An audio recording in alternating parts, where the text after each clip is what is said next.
Chapter 6, Fundamental Rights and Duties.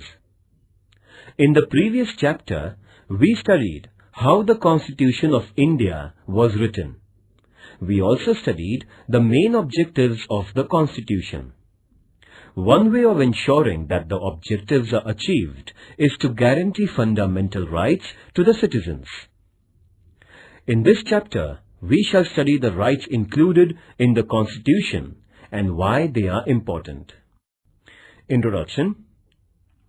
Today, most countries, through their constitutions, grant rights to the citizens. The aim of such rights is to help in the all-round development of the people. Rights are necessary also for strengthening democracy. The fundamental rights, therefore, constitute a very important part of a constitution. I thought that uprisings in Tunisia or Egypt took place because those governments did not accept people's rights.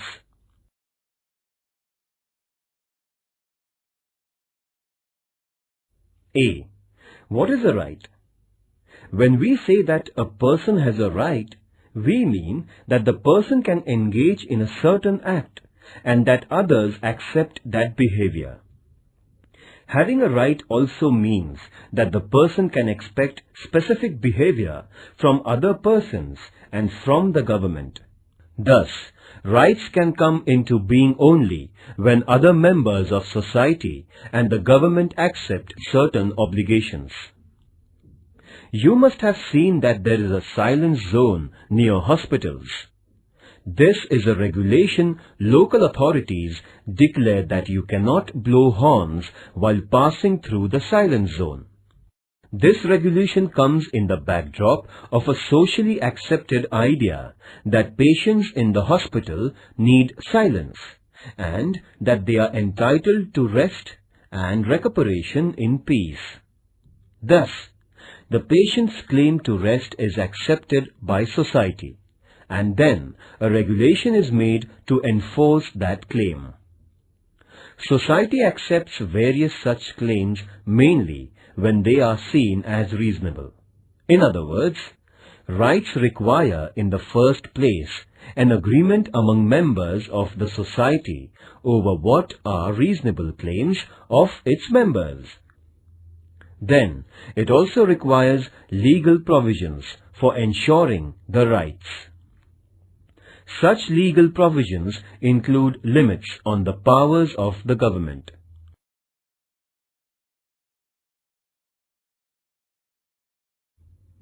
As you will learn later in Standard 10th, limits on the powers of government are seen as an important component of democracy. By agreeing to have limits on the government, a society ensures democratic government. When there are no limitations on government's powers, there is no democracy. I had heard of this word democracy, but did not know that it was related to rights. Must find out the rights of people in different democracies. When we say that we have freedom of speech, it means that other people around us also have the same right, and we all agree that we can freely express our opinions. Then, there must also be legal provisions for protecting the freedom of speech. There must be provision that police or any other government officers cannot unnecessarily restrict our right to express our views. In this sense, rights imply limitations on the powers of the government. By granting rights to citizens, governments agree to limit their powers. Read newspapers of 1 week. List the new items that are against the government or critical of the government or some leaders. What would happen if the government said that you cannot publish any news that is against the government or cannot publish news items that criticize the government? By allowing publication of news opposed to it, the government accepts certain limitations. This is also known as freedom of the press. This freedom is part of a freedom of speech.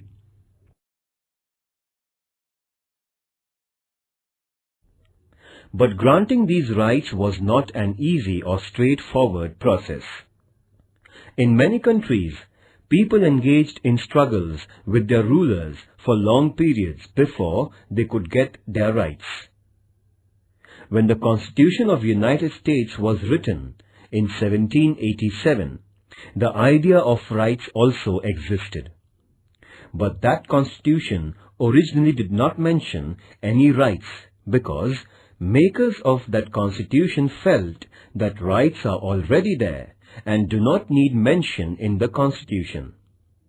But on the demands of citizens, a Bill of Rights was subsequently included in the US Constitution, that is, in 1791.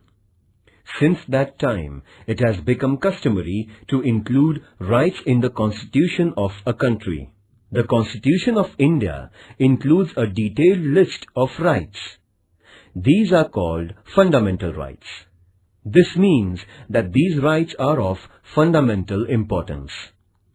They are so important that the government cannot take away these rights.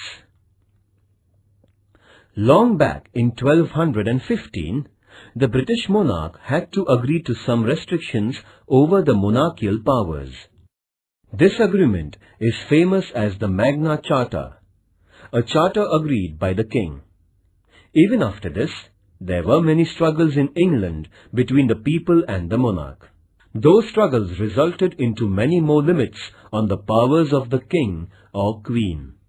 Ultimately, these struggles led to democracy and acceptance of citizens' rights. In 1776, the American people declared their independence from England. That declaration is known as the Declaration of Independence, in which it was asserted that certain rights of human beings were inalienable, meaning that nobody could take those rights away. Similarly, the French Revolution of 1789 also underlined the importance of rights through the Declaration of Rights of Man and of the Citizens.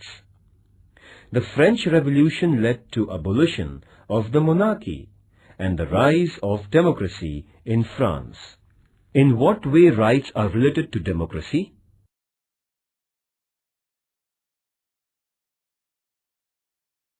Educational and cultural rights. India is full of diversity.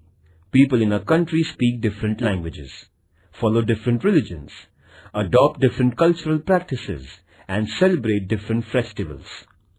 This is possible only when we do not force people to give up their own cultural practices and adopt the culture of the majority.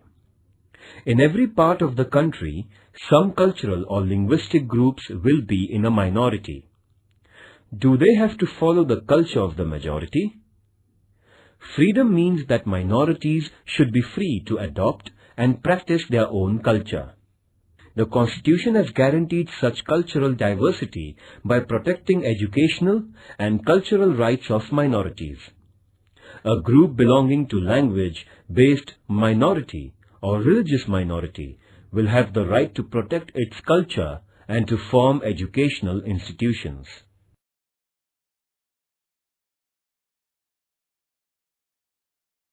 B. Are fundamental rights mentioned in Indian Constitution. Even before India became independent, our leaders were aware that a future India must respect rights of citizens and that there must be a guarantee of those rights. When India was under British rule, Motilal Nehru, who was president of an all-party committee, demanded that the government must adopt a Bill of Rights, that is, in 1928. Before Motilal Nehru, Lokmanya Tilak had declared that Swaraj was my birthright. And before Lokmanya Tilak, Mahatma Phule had recognized the importance of education and equality as rights of human beings. These ideas form the origin of our rights today in free India. There is a separate part of the Constitution of India where fundamental rights are mentioned. These fundamental rights include liberty, equality, right against exploitation, right to freedom of religion, cultural and educational rights, and right to constitutional remedy.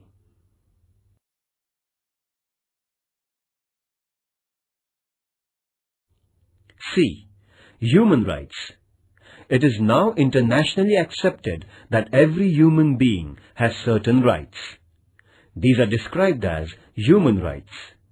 It is also accepted now that human rights should be adopted and guaranteed by every country, and necessary mechanism for protection of human rights should be created.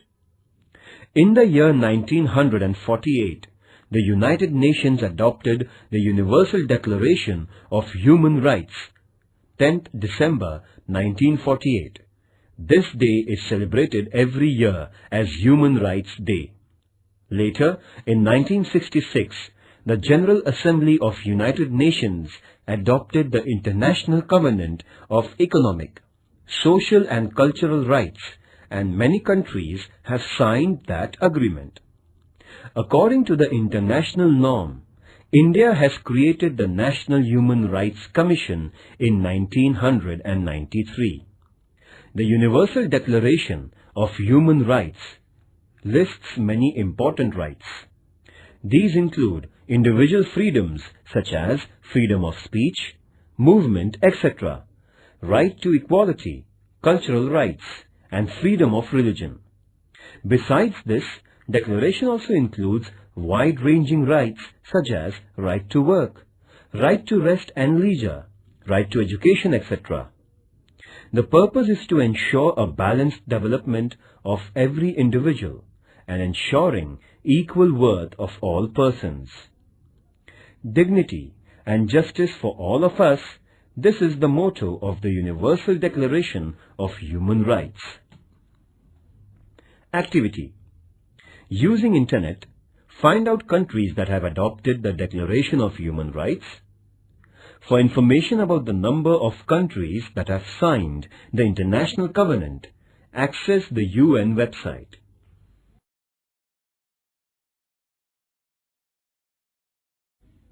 D. Citizens' duties. Why can't we have only rights and no duties? It is often said that rights and duties are two sides of the same coin. Do you know what it means? Let us take an example. Right to equality means that men and women must have equal status and equal treatment. Does this happen in real life? Unless all members of society respect this right and fulfill the duty of treating women as equal, this right will never fully come into being. Therefore, it is the duty of every citizen not to engage in domestic violence against women and to oppose ill treatment of women, because women are not treated equally and practice of female foeticide is prevalent. Is it not a duty to respect women as equal citizens? You will now understand why duties are important for the fulfillment of rights.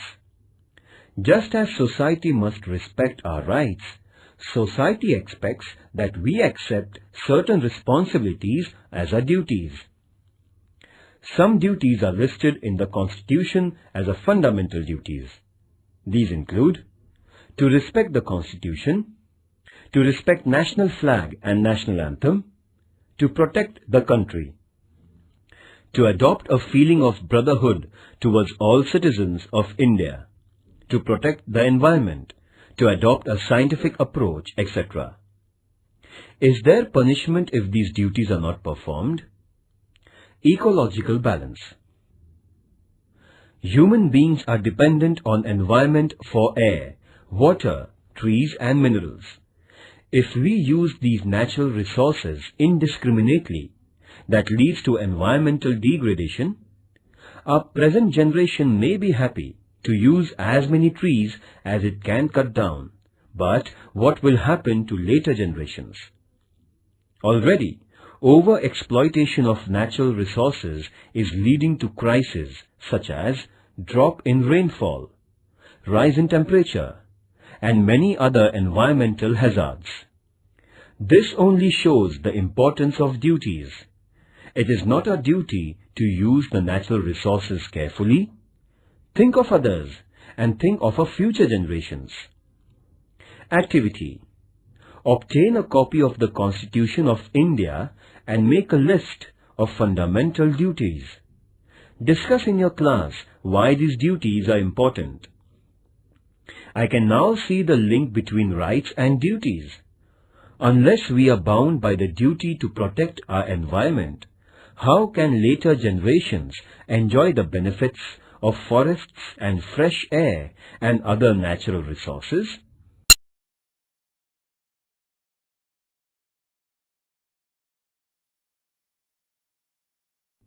Right to equality. Democratic government means that the government is not arbitrary. It works according to rules and regulations. But what if rules were only applied to some people and not to some others? It would still be an arbitrary government. Therefore, there must be the same rules for everyone. This is the principle of equality before laws. Our Constitution guarantees that all persons will be treated equally by the government. Equality means that persons will not be treated differently just because of the gender, religion or caste, etc. Right to equality also means that everyone will get equal opportunities.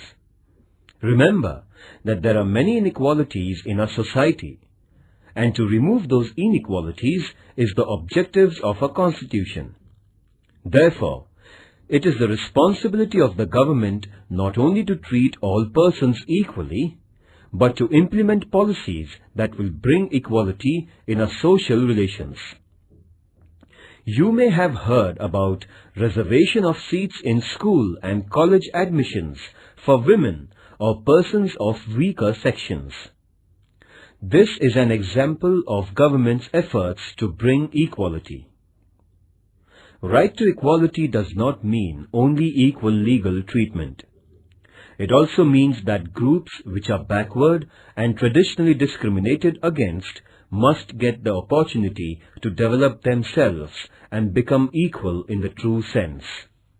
Thus, right to equality puts a responsibility on the government to remove injustice and inequality.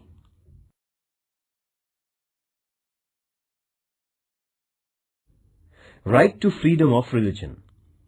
In India, people follow different religious practices, but the government does not support or oppose any religion.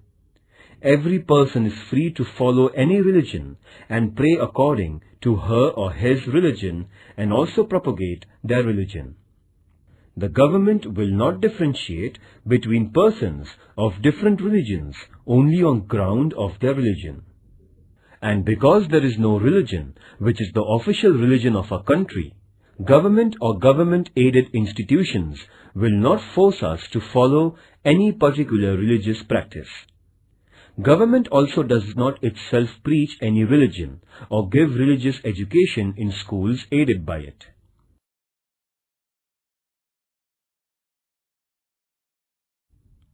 Right to information.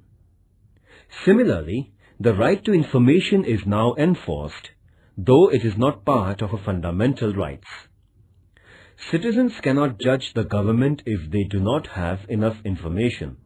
Therefore, of late, it has been accepted all over the world that democracy means citizens' right to get the information from their government. This is known as the right to information. After the efforts of the senior social activist Anna Hazare and his followers, right to information was passed by the Government of India.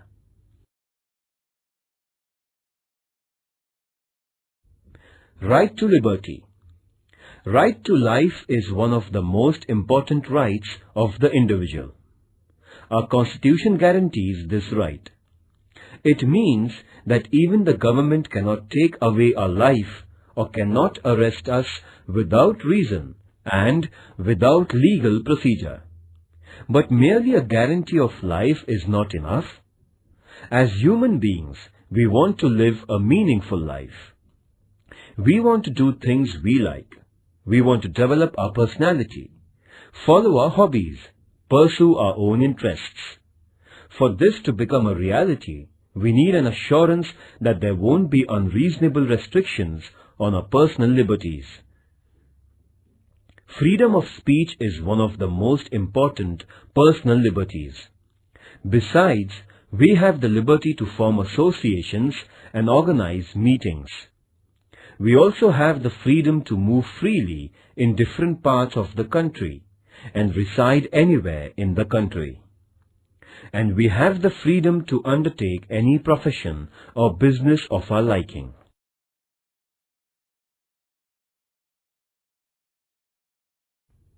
Right to constitutional protection.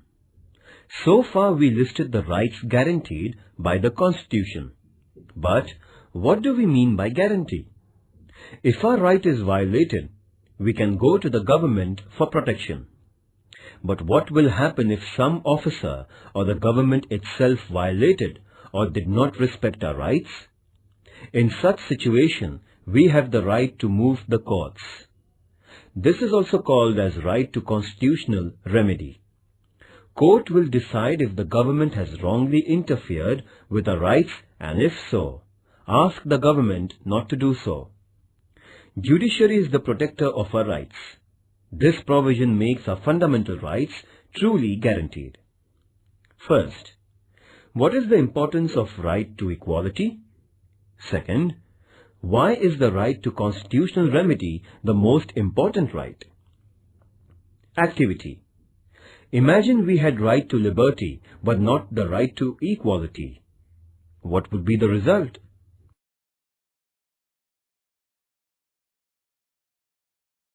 Right against exploitation. Both liberty and equality will be violated if some people are forced by others to undertake some work against their wishes. Because of poverty, there used to be many people who would take loans from private moneylenders, and the moneylenders would then force them to work without payments until the loan and interest are repaid. This practice was known as forced labor or wait. The Constitution has declared such practices as illegal. There will be no slavery in any form, and nobody will be treated as a bonded labor. Another fallout of poverty is that children from poor families are required to undertake work and earn money. As a result, children are sometimes employed in very hard and dangerous jobs, such as the job of making firecrackers. The Constitution has banned such practices because these involve exploitation of children. Children below the age of 14 years of age cannot be employed in hazardous jobs.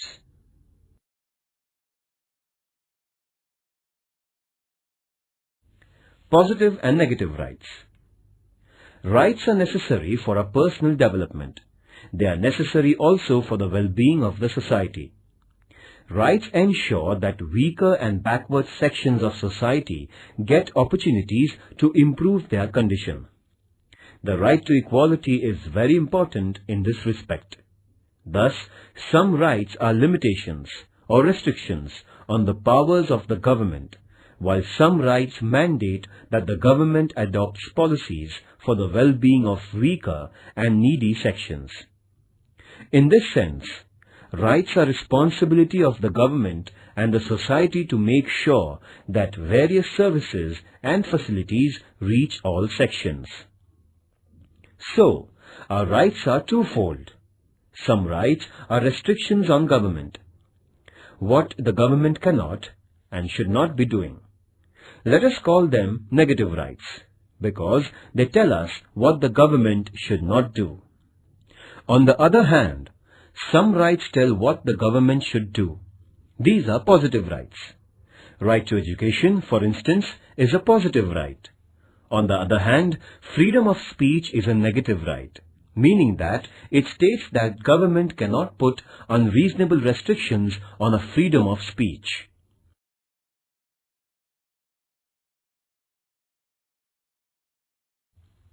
Other rights. The idea of rights does not stop only at fundamental rights.